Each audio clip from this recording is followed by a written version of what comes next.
భారత ఉపరాష్ట్రపతి జగదీప్ ధన్కర్ ఈ రోజు కంది శివారులోని ఐఐటి హైదరాబాద్ కు రానున్నారు. ఈ నేపథ్యంలో జిల్లా కలెక్టర్ క్రాంతి ఉపరాష్ట్రపతి పర్యటన ఏర్పాట్లను పరిశీలించారు. ఐఐటి డైరెక్టర్ బీవీఎస్ మూర్తితో కలిసి కంది ఐఐటిలోని హెలిప్యాడ్ సమావేశ స్థలాన్ని పరిశీలించారు. ఉపరాష్ట్రపతి పర్యటనలో ఎలాంటి లోటుపాట్లు జరగకుండా ప్రభుత్వ శాఖల అధికారులు సమన్వయంతో పనిచేయాలని కోరారు. ఉపరాష్ట్రపతి పర్యటనను విజయవంతం చేయాలని కలెక్టర్ క్రాంతి కోరారు. ప్రోటోకాల్ నిబంధనల ప్రకారం ఏర్పాట్లు పూర్తి చేయాలని సూచించారు. ముఖ్యంగా VIP parking, emergency exit, helipad వద్ద భద్రతా ఏర్పాట్లు, ఐడీ కార్డుల పంపిణీ తదితర అంశాల్లో ఎలాంటి పొరపాట్లు జరగకుండా ముందస్తు చర్యలు తీసుకోవాలని అధికారులను ఆదేశించారు. సమావేశ ప్రాంతంలో నిరంతర విద్యుత్ సరఫరా జరిగేలా చూడాలని, అగ్నిమాపక యంత్రాలు అందుబాటులో ఉండాలని కోరారు. ఉపరాష్ట్రపతి పర్యటనలో అంబులెన్స్లో అత్యవసర వైద్య సిబ్బంది ఉండాలని అగ్నిమాపక శాఖ, వైద్య ఆరోగ్య శాఖ అధికారులకు కలెక్టర్ క్రాంతి ఆదేశించారు.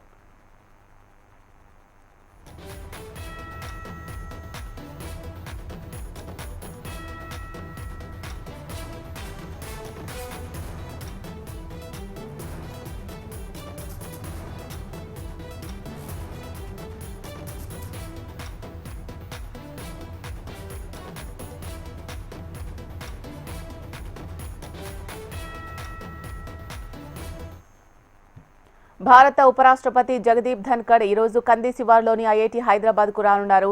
ఈ నేపథ్యంలో జిల్లా కలెక్టర్ క్రాంతి ఉపరాష్ట్రపతి పర్యటన ఏర్పాట్లను పరిశీలించారు. ఐఐటి డైరెక్టర్ బీవీఎస్ మూర్తితో కలిసి కంది ఐఐటిలోని హెలిప్యాడ్ సమావేశ స్థలాన్ని పరిశీలించారు. ఉపరాష్ట్రపతి పర్యటనలో ఎలాంటి లోటుపాట్లు జరగకుండా ప్రభుత్వ శాఖల అధికారులు సమన్వయంతో పనిచేయాలని కోరారు. ఉపరాష్ట్రపతి పర్యటనను విజయవంతం చేయాలని కలెక్టర్ క్రాంతి కోరారు. ప్రోటోకాల్ నిబంధనల ప్రకారం ఏర్పాట్లు పూర్తి చేయాలని సూచించారు. ముఖ్యంగా VIP parking, emergency exit, helipad వద్ద భద్రతా ఏర్పాట్లు, ఐడీ కార్డుల పంపిణీ తదితర అంశాల్లో ఎలాంటి పొరపాట్లు జరగకుండా ముందస్తు చర్యలు తీసుకోవాలని అధికారులను ఆదేశించారు. సమావేశ ప్రాంతంలో నిరంతర విద్యుత్ సరఫరా జరిగేలా చూడాలని, అగ్నిమాపక యంత్రాలు అందుబాటులో ఉండాలని కోరారు.